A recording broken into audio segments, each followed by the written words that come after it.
Hello everybody, welcome back to my channel. My name is Nathaniel. I hope you're all having a great day. So in today's video, I'm going to be reviewing Fantastic Beasts: The Crimes of Grindelwald. I just saw it this past Saturday and we got a lot to talk about. Whenever I have reviewed something on my channel, I always have to have these glasses on. I don't know why, it just happened once in one video and then it just spiraled into something, so we're going with it. And this is going to be a full-on spoiler review. I am not holding back at all, so if you have not seen it yet, what is wrong with you? Go see it right now and then come back here and we can spill all the Harry Potter tea. But since I am also reviewing a Harry Potter-Wizarding World movie, I have my Slytherin shirt on. I am a very proud Slytherin. Also because that there is no limit to my standing of Harry Potter. Of course I had to have my wand, but like, I'm not just going to sit here waving around, A, because it's probably going to hit the camera, or B, I'm somehow going to hit myself in the eye, even though I have these on. So now, let's get into my review of Fantastic Beasts: The Crimes of Grindelwald. I'm going to sit here waving around, A, because it's probably going to hit the camera, or B, I'm somehow going to hit myself in the eye, even though I have these on. The prophecy is true.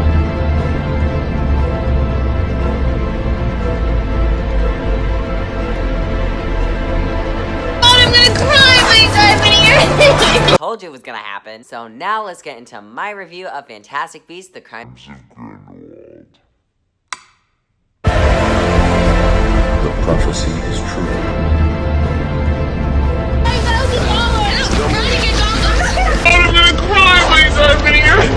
Happened again. So now let's get into my review of Fantastic Beasts: The Crimes of Grindelwald.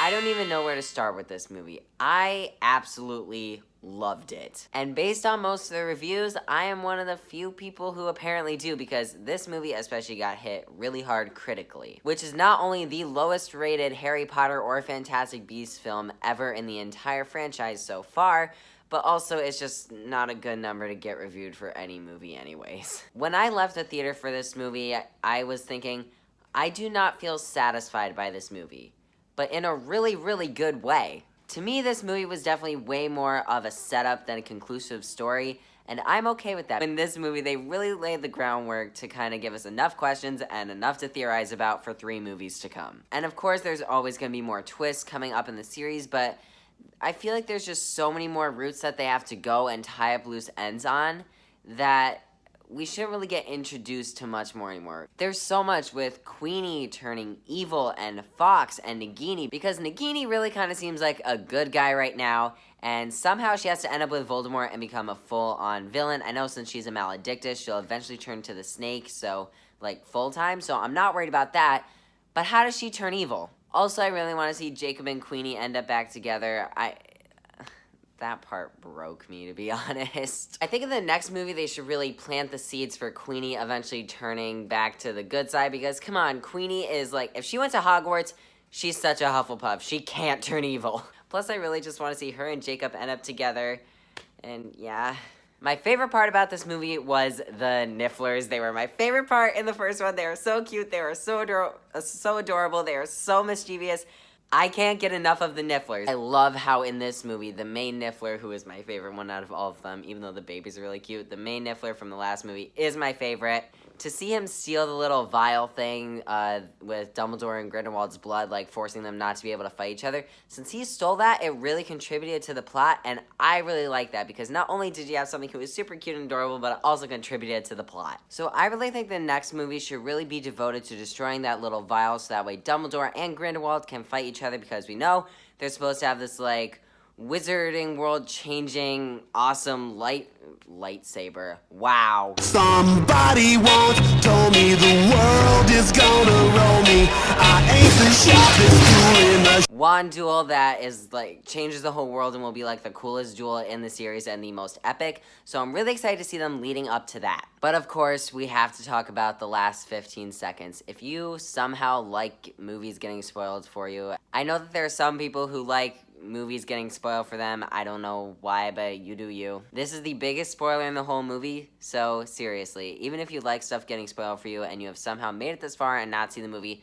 please leave now and go see it. This part is amazing. So in the last 15 seconds, we find out Credence is a Dumbledore. Oh my god. I did not see that coming, but I'm like really excited for it. Some people are actually really upset about Credence being a Dumbledore, but I'm actually really excited. But at the same time, it does make me really nervous for Credence because the Dumbledores play a huge part in the Harry Potter movies and books, obviously, especially in Deathly Hallows, but there is no mention of Credence. I mean, yeah, he was written just for the movies, but at the same time, this all has to tie in, and Credence is never mentioned. So does that mean he dies soon? I mean, I love Ezra Miller. He's a great actor. He's great as Credence. He's great as the Flash.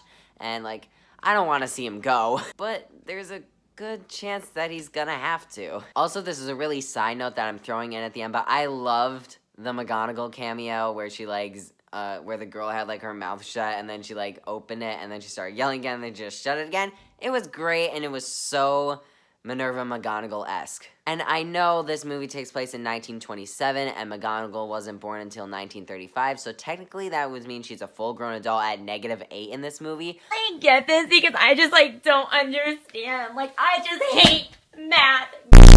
But to be honest, I don't care. It was really great to see her again, and J.K. Rowling can easily just retcon that, so I don't have a problem with it, even though a lot of people do. So to wrap things up here, I absolutely love this film. I really liked it a lot more than the first Fantastic Beasts because I personally am a huge fan of when movies go darker and, like, grittier. I know that Harry Potter got darker over time, but I feel like maybe the next movie or maybe the fourth one should be a little bit lighter tone, help balance that out, but the fifth one should also definitely be darker just like this one. So that is gonna do it for my review of Fantastic Beasts of Crimes of Grindelwald. Did you see it? If you did, let me know down in the comments what you thought. As I've said multiple times in this video, I personally loved it. I really want to hear what you have to say. I'm really excited to see the direction that they're taking this in. Amazing, amazing, amazing. Also, if there's another movie that you want me to review, please put it down in the comments. I love doing movie reviews. It's just, I don't know why, but I never really get around to see too many of them because junior in high school, who's super busy. But I have new film and fandom videos out every single Friday, and I will see you guys in the next video.